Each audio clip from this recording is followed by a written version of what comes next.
Hi, Joel Rollins here for Rave Radio on day 3 of the now 4-day ISE, something that I thought was going to be really exciting, but I'm now regretting a bit as I wear out a pair of sneakers. But I am sitting here with Amanda Beckner, who is Vice President of Learning for InfoComm. Simplified the title a bit, didn't you? Yes, we did. You noticed that, did you?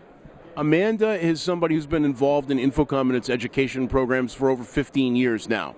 Actually, she was just making me feel old by reminding me when we met. Amanda, first of all, when I found out last night that you were now Vice President of Learning, I was thrilled. And I just want you to know that. And congratulations. Thank you so much, Joel. It's an honor. And I'm happy to be working with you.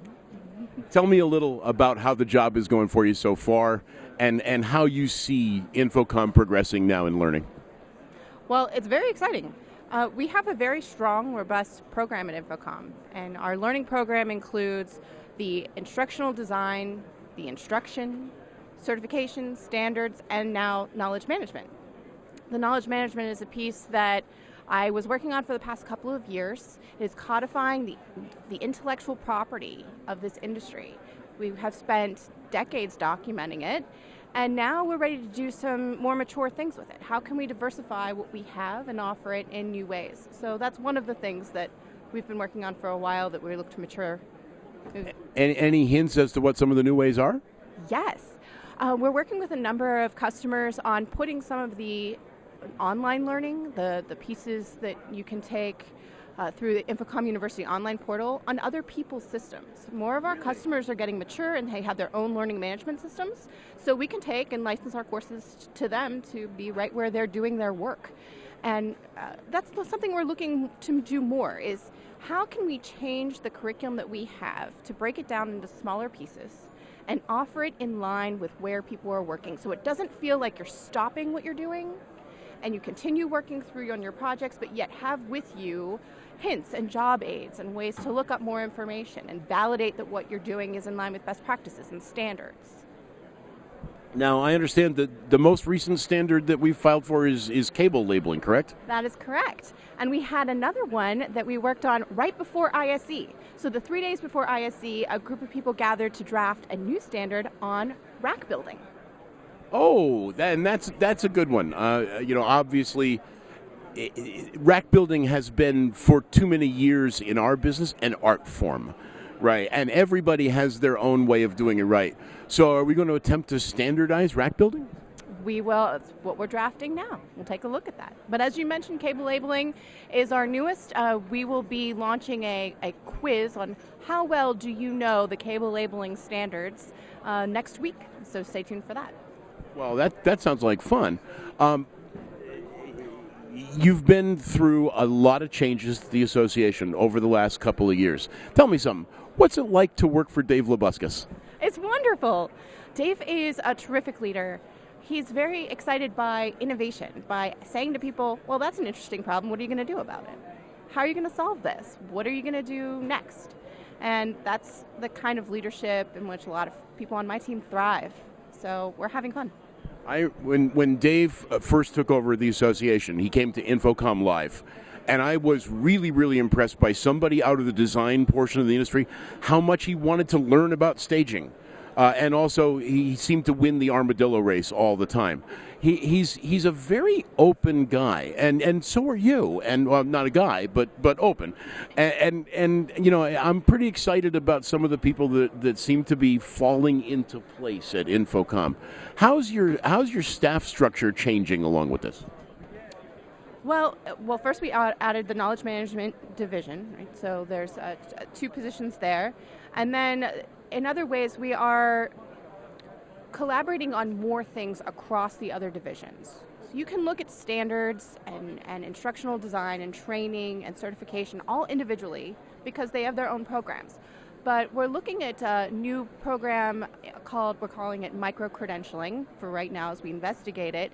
But how can each of those pieces of the department work together on a strategy for micro-credentialing? What might that look like as a thought experiment? And then as we get closer to what we think we can do following the best practices in the adult learning and HR industries, how can we present that to our members through councils and committees and steering committees to see what they think about it? So that's what's coming next. That sounds great, because you have an amazing. I mean, one of the things that I'm going to have to ask you is how do you take all of that material? I mean, and goodness knows I know a lot of it, right? And you have. I did author some of it, and you know, you're going to have to take all of this stuff, which started as paper and PowerPoint and various kinds of computer-based courses. I mean, some of the material that is the fundamentals, things like optics, don't change, right? So that was written for us by people like Fred Dixon. How do you bring that all together into one thing? Oh, it's hard to talk about this with now geeking out a little bit about the systems that support it. We have a learning content management system that I would love to show you sometime. I think you would find it fascinating. You can dive into an individual asset in our instruction, in our curriculum. It could be a photo, it could be a test question, it could be a quote from Fred Dixon. And next to it will be a citation of where that came from. And all of that you would probably recognize. Now what this database allows us to do is tease out the bits and pieces that would be important to a problem that you're trying to solve, so that we can curate all that's in there for the latest and greatest, small bits of learning instead of large courses, and that's what we're doing next. We're taking some of our courses that you know well, let's say the Essentials of Audiovisual and Industry course, right? And breaking that into smaller parts so that you don't have a 20-hour long course in front of you, but yet you can drill down quickly into something that you needed right away. Remind me again why I need to learn about tapping loudspeakers. Well, how do I do the math? Or drill right down to what you need rather than query an enormous encyclopedia. That's an incredibly valuable thing, because some of that information you know is there, but it's hard to put your hands on. Like, I took a course on that 12 years ago where, you know, what was that called? How much of that information has been committed to the CMS? All of it. Already? All of it. It's all in there, codified, metadata tagged, all of it. Okay, well, I'm very, very big on content management systems. So yeah, I mean, let's get together and geek out. I want to look at this. What are your plans for the rest of the show?